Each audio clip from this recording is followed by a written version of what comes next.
wants to second? Cliff? Sure. All right. And next one. I think this one, only you, Cliff and I were at. This was, we had a special, not a special meeting, but a meeting called for Friday morning, Oh, so we could yeah. approve the warrant item for the school, secondary school feasibility project. So I'll make a motion to approve the minutes. that we Any can- discussion? All those in favor? Aye. Stay. Abstain? Karen and Matt. Okay. Future business. See if we can nail down these dates. The next meeting will be held on April 1st. The sole purpose of this meeting is to receive the list of finalists from the superintendent search committee. The next regular scheduled business for the school committee will be April 12th, well, actually, April 5th, town meeting. We'll meet before town meeting, and then our regular meeting resume on April 12th. I will get in touch with Paul Misery from the Board of Selectmen and try and get a meeting to do a joint appointment. And when is the search committee meeting to interview the candidates? Is that the last week of March or the second? We're interviewing March 22nd. 22nd. Starts March Okay. 22nd. Monday. Goes 4 nights. Okay? All right. So the next item on the agenda is our public input session on our budget. I just want to clarify that traditionally, this would be the big budget public hearing going into April town meeting. And as everyone knows, the budget portion of town meeting will be postponed till June. Therefore, we will be having another larger budget hearing, probably in the end of April, beginning of May time segment. At that time, we'll have a better idea of the revenue numbers that the town will be working off of, and we'll have a voted budget, and we will have an idea of the list of reductions that would be necessary to fit within the available revenues budget. At this point, we don't have that. So I'll let Keith. Thank you. A couple of things. In the back, I have the administrators, and I'm going to ask them to come forward and speak to you in just a second. But as you know, we have submitted to you for your consideration a level service budget. And this is a budget that, in our best estimate, would maintain the services in the North Reading Public Schools next year that the kids are getting this year. And that is a figure that is about $723,000 more than this budget. I was going to go into a comparison of 3 different scenarios and all that kind of thing, but because the words coming out of the State House right now are so confused and contradictory, I'm not even going to get into that. I just think it's important that we go on record to show why a level service budget is the budget that we need. I don't think there's any question about that. And so, in that vein, if you will, I just noticed the principals are as far in the back of them as they can, drawing lots to see who's going to go first. Well, we can bring a couple up. So I think, let's have Sean come up, and if Glenn and Bill Lasisa back there, let's do the elementary folks first. Keith, we have extra chairs, Yeah, one one bring between three, can you. bring the 3 elementary up Okay. there at the same time. Yep, no problem.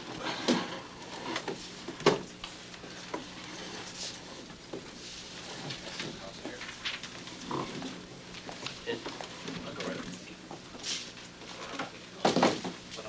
Put us during the dog. there you go. And Good evening.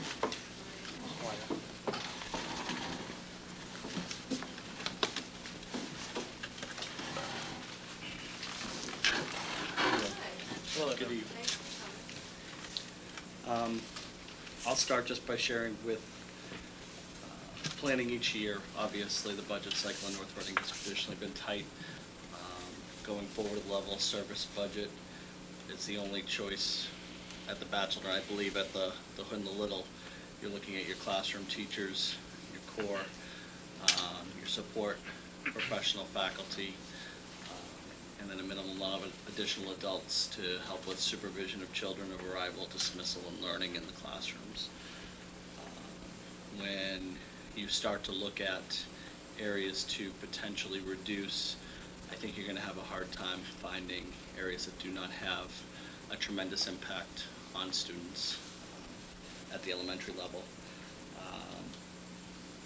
You know, as far as moving forward, we still have our computer labs and our libraries closed X amount of days per school,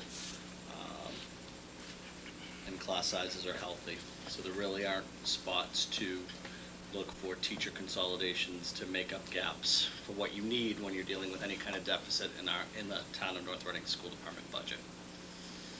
Is it nothing in the batch, every one of your classes in our identified range? Without a doubt, every single one is in the targeted ranges from 18 to 22 and then 23 to 25 for the older grades.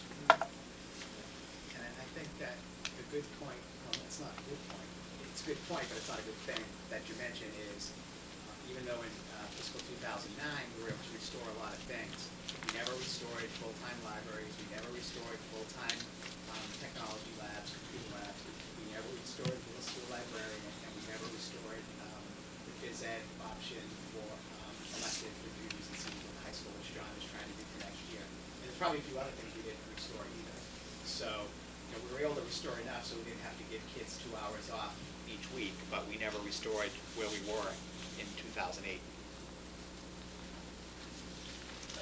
Before, excuse me, you have these sheets in the packet I gave you, which is Yep. the enrollment in the section, so you can see what the class sizes are and would be for the 2010-2011 school year. I'm sorry, go ahead. I would just say for the Hood School, class size continues to be the top priority over this being my second year as principal of the Hood School. It's been nice to implement some new programming and really focus on reading and literacy first, and budget cuts would significantly impact the progress that we've made. And when you start to think of cutting services or moving below a level service, you really start to look at the additional support staff in the building and then the trickle-down effect of that. So eliminating a position in the area of a paraprofessional or something like that, it might kick back the other way and impact student achievement and cause more students to struggle, increasing class sizes, and have a negative impact on the overall budget through increased special needs services or something like that. So class size continues to be the top priority at the Hood School. We're all within the identified range. We have that bubble continuing to go through in the fourth grade, currently moving into the fifth grade, as you can see from your projected enrollments. So I'm a strong advocate of continuing the services as they are, and our students continuing to make great gains at the Hood School. One concern that I have is each year we've increased the number of paraprofessionals significantly over the last several years. And if we were to look at a reduction in staff, when we do look at reductions, we let go of classroom teachers, we always end up bringing in paraprofessionals to help support those now ever-increasing classroom sizes. So we get stuck in this catch-22. And I'd be interested knowing, and I won't put you on the spot now, but at some point we'll ask the administrators to look at the paraprofessional staffing and identify areas of reductions. And so just with that in mind, I understand that in that area, we have paraprofessionals that have very specific assignments to students with ed plans. They cover our library because we don't have librarians. They run computer labs and they assist in the office. We would be interested in looking at a creative way of managing that staff and at least trying to maintain it and not get caught in a cycle where because we've reduced teachers and increased classroom sizes that we're hiring back more. And I think we'll be looking to the administrators for some kind of a balance where, you know, it's not beneficial to lay off teachers any longer, and maybe some more creative ideas on what we can do with our existing paraprofessional staff. Okay, thanks. would just say that, you know, class size is at where it should be. We have that one bubble class also, but I would just urge you to realize with 18 and 19 and 4 sections, but it's not necessarily just the number of children. It's the complexion of the class and the needs of a certain group.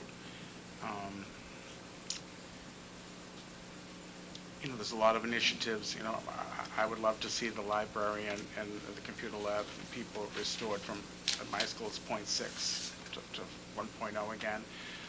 The paraprofessionals are worth their weight in gold, and certainly add to the atmosphere of the building and the safety of the building.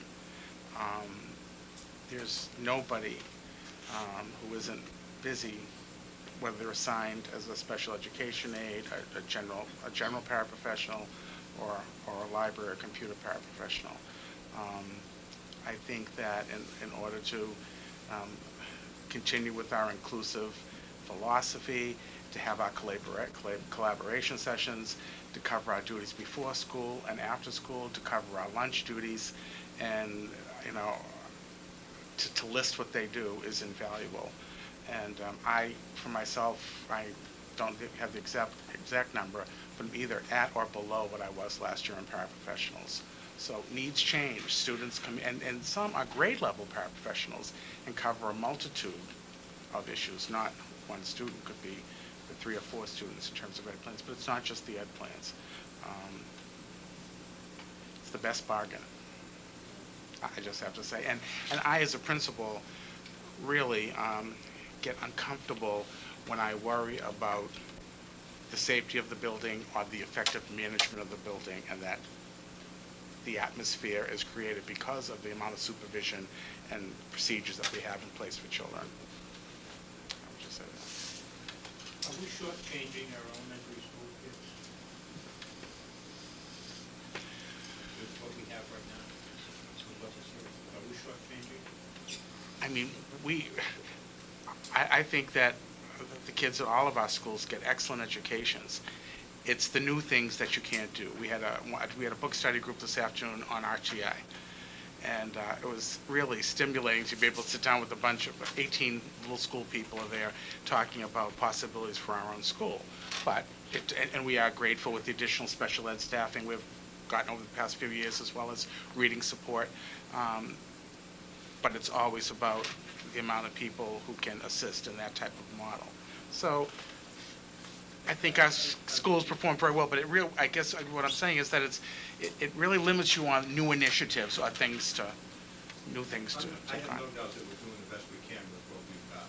The question I have is, are we shortchanging our elementary kids? I think Mr. Lassise brought up a good point. The new programming becomes what's in question, and if we're going to fully implement a response to intervention model, an increased number of staff is needed to make that happen effectively. So right now, we can break our students up in the elementary level into Tier 1, Tier 2, and Tier 3 instructional groups as the basis of a beginning RTI model to service students in the area of literacy, which, you know, the next thing becomes, though, how are you servicing those students in each tier? So Tier 1 instruction would be regular classroom instruction, Tier 2 would be regular ed reading support, and Tier 3 would be working with special education staff. Do we do all of that? Yes. Could we do it better with more staff? Absolutely.